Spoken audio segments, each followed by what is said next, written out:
Let's talk about information.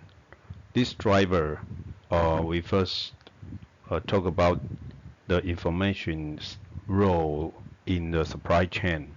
Information deeply affects every part of the supply chain.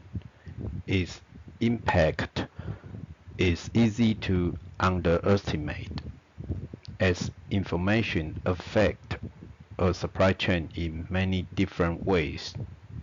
Information serves as the connection between various stages of a supply chain, allowing them to coordinate and maximize total supply chain profitability. Information is also crucial to the daily operations of each stage in a supply chain. For instance, a production scheduling system uses information on demand to create a schedule that allows a factory to produce the right products in an efficient manner. A warehouse management system uses information to create visibility of the warehouse inventory. The company can then use this information to determine whether new orders can be filled. And then let's see the information's role in the competitive strategy. Information is an important driver that companies has used to become both more efficient and more responsive. The tremendous growth of the importance of information technology is a testimony to the impact that information can have on improving a company. Like all the other drivers, however, even with information, companies reach a point when they must make the trade-off between efficiency and responsiveness.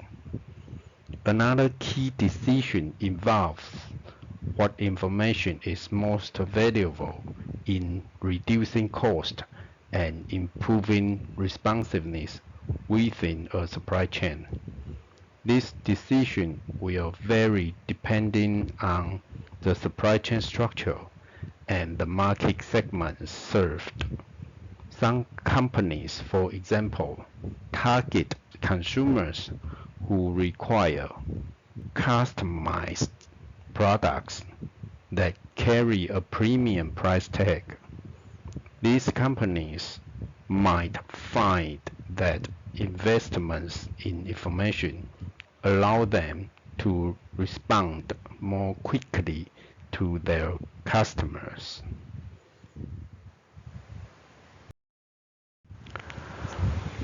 Components related to information decisions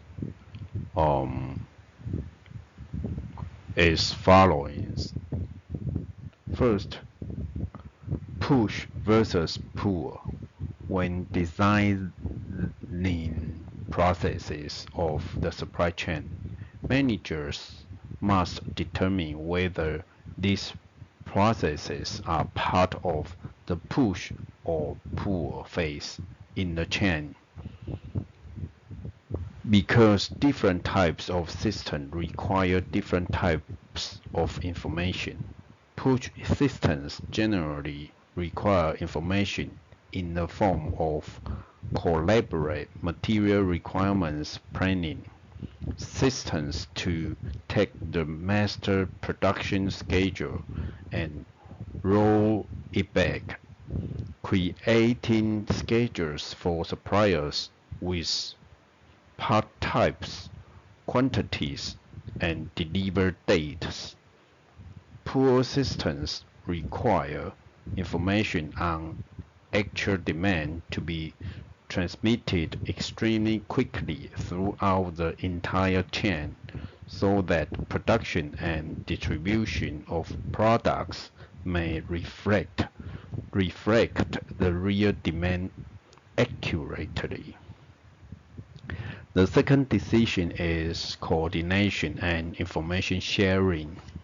Supply chain coordination occurs when all stages of a supply chain work toward the objective of maximizing total supply chain profitability based on shared information. Lack of coordination can result in significant loss of supply chain profit. Coordination among different stages in a supply chain requires each stage to share appropriate information with other stages. For example, if a supplier is to produce a right parts in a timely manner for a manufacturer in a pool system, the manufacturer must share demand and production information with the supplier. Information sharing is thus crucial to the success of a supply chain. Another decision related to information is forecasting and aggregate planning. Forecasting is the art and science of making projections about what future demand and conditions will be. Obtaining forecasting information frequently means using sophisticated techniques to estimate future sales or market conditions. Managers must decide how they will make forecasts and to what extent they will rely on forecasts to make decisions. Companies often use forecasts both on technical level to schedule production and on a strategic level to determine whether to build a new plant or even whether to enter a new market. Once a company creates a forecast, the company needs a plan to act on this forecast. Aggregate planning transforms forecasts into plans of activity to satisfy the projected demand. A key decision manager faces is how to collaborate on aggregate planning throughout the entire supply chain. The aggregate plan becomes a critical piece of information to be shared across the supply chain because it affects both the demand on a firm's suppliers and the supply to its customers. Another decision is enabling technologies. Many technologies exist to share and analyze information in the supply chain. Managers must decide which technologies to use and how to integrate these technologies into their companies and their partners' companies. The consequences of these decisions are becoming more and more important as the capability of these technologies grow. Some of these technologies include the following: electronic data interchange, EDI. EDI allows companies to place instantaneous paperless purchase orders with suppliers. EDI not only efficient, it also decreases the time needed to get product to customer because transactions are faster and more accurate than when they are paper-based. Another technology is the Internet. Internet has critical advantages over EDI With respect to information sharing, the Internet conveys much more information and therefore offer much more visibility than EDI. And Enterprise Resource Planning ERP system is another technologies. ERP system provide the transactional tracking and global visibility of information from within a company and across its supply chain. And another information technology is supply chain management software. Supply chain management software uses the information in ERP systems to provide analytical decision support in addition to the visibility of information. ERP systems show a company what is going on, while supply chain management software systems help a company decide what it should do.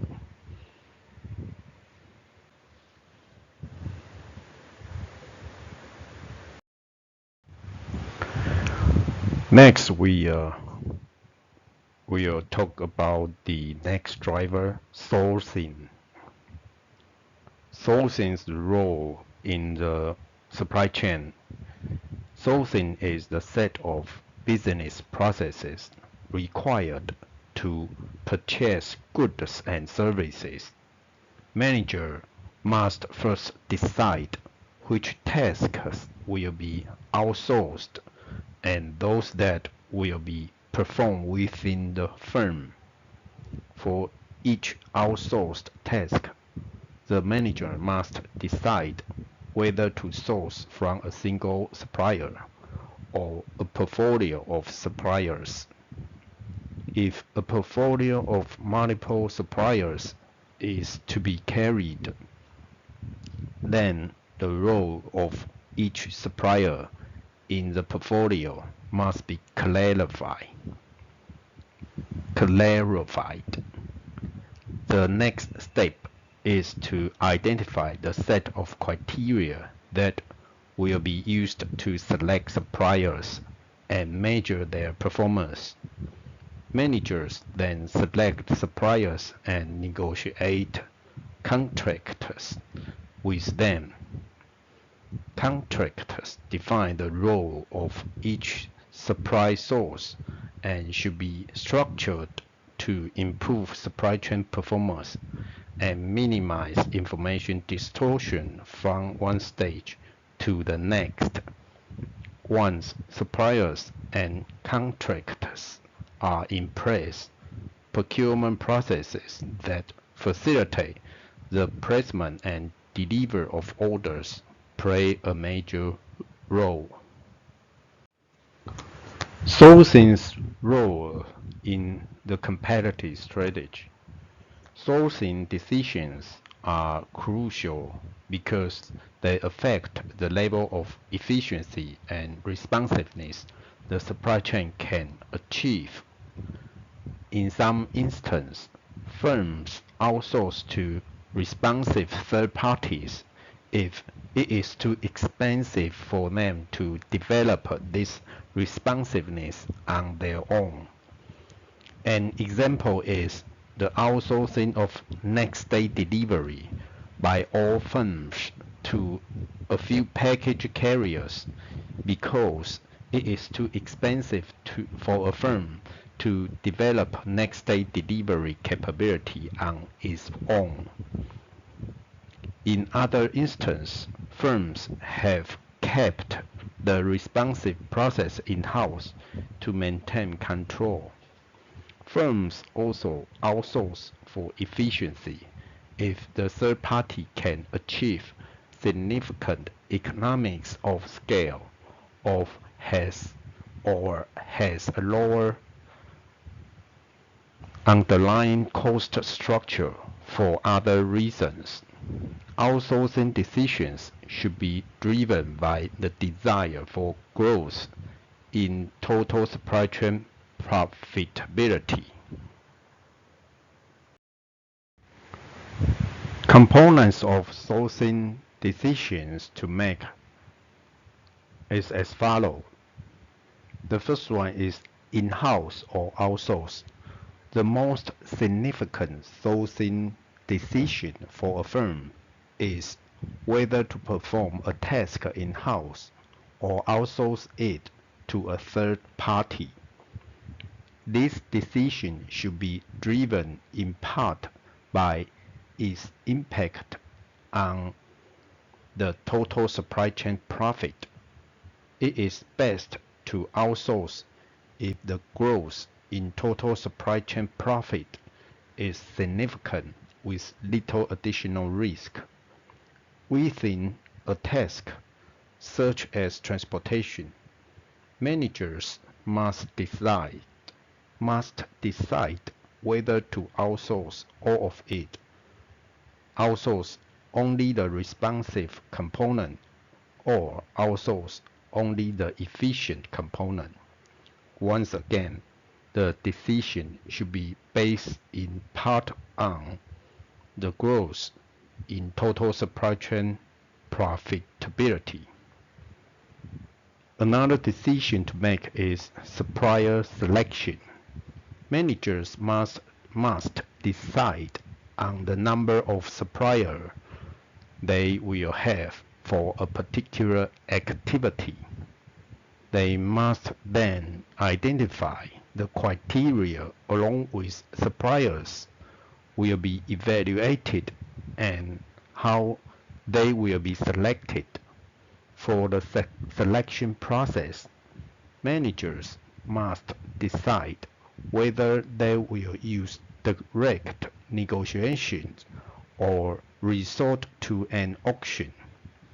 In an auction, if an auction is used, it must be structured to ensure the desired outcome. Another major decision to make is procurement. Procurement is the process in which the supplier sends product in response to customer orders.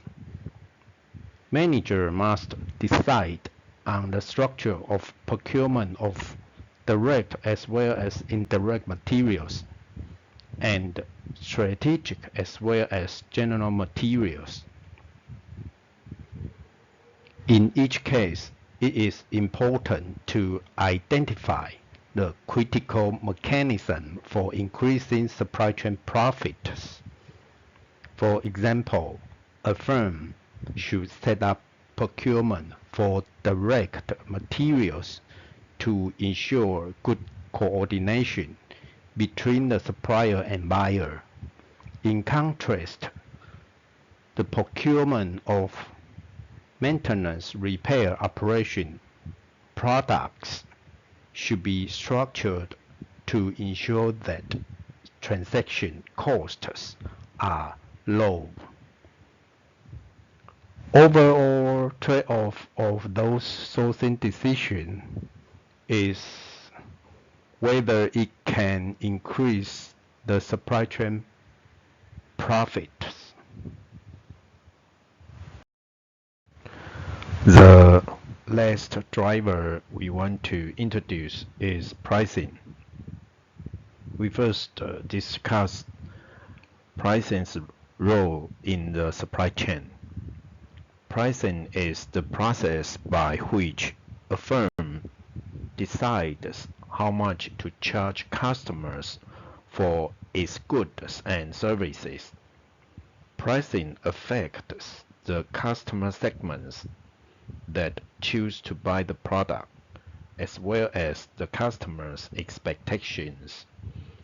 This directly affects the supply chain in terms of the level of responsiveness required, as well as the demand profile that supply chain attempts to serve.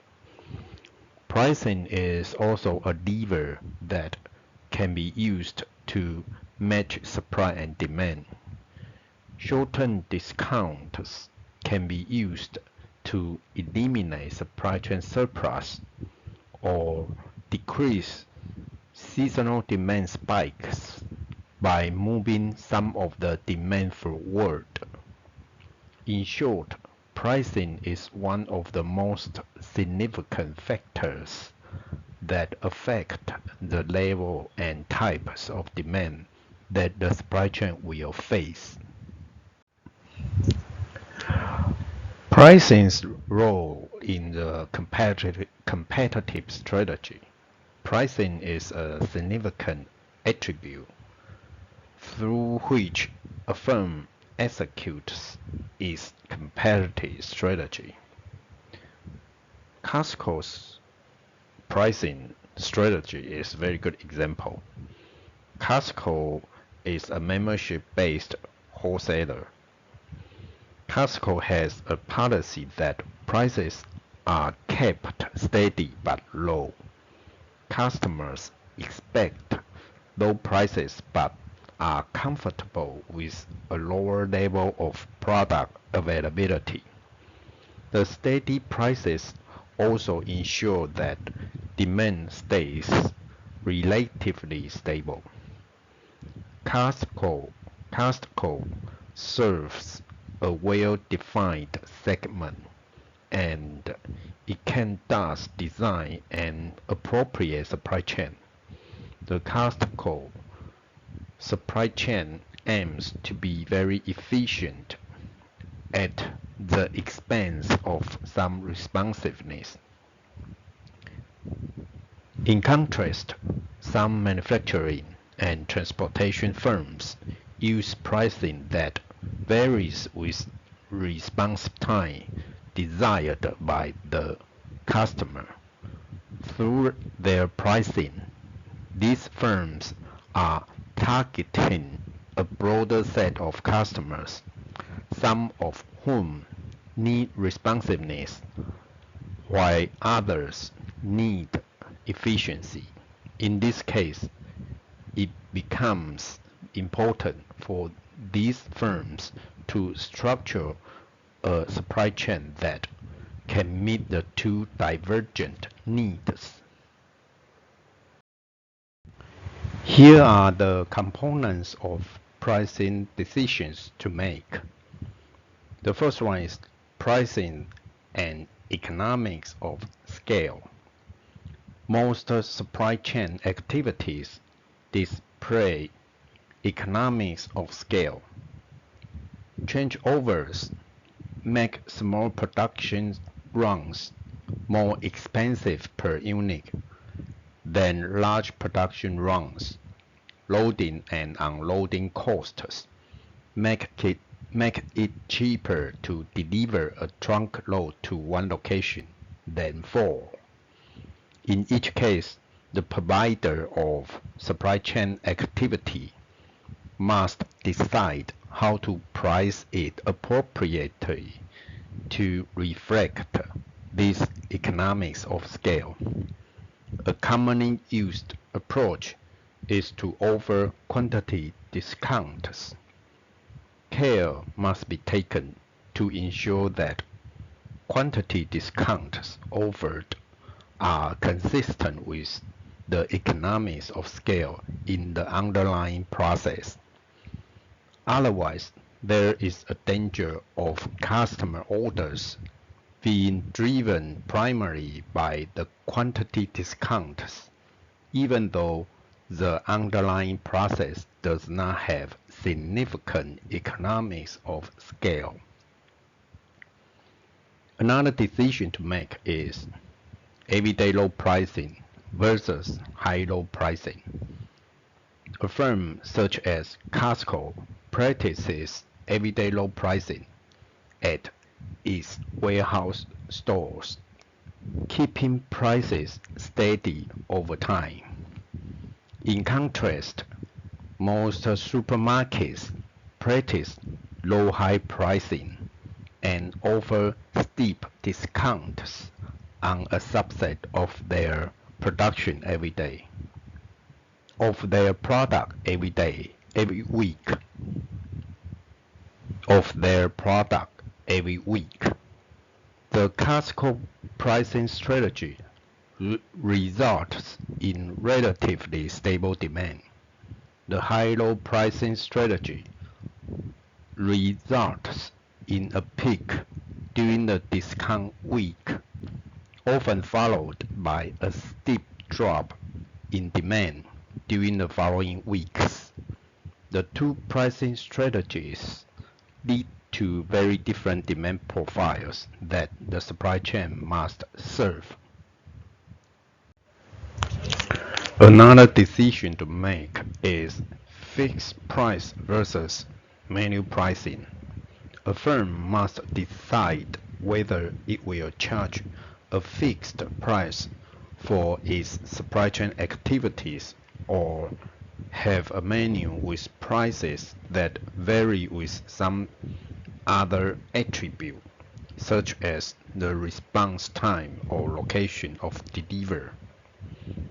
If marginal supply chain costs or the value to the customer vary significantly along some attribute, it is often effective to have a pricing menu.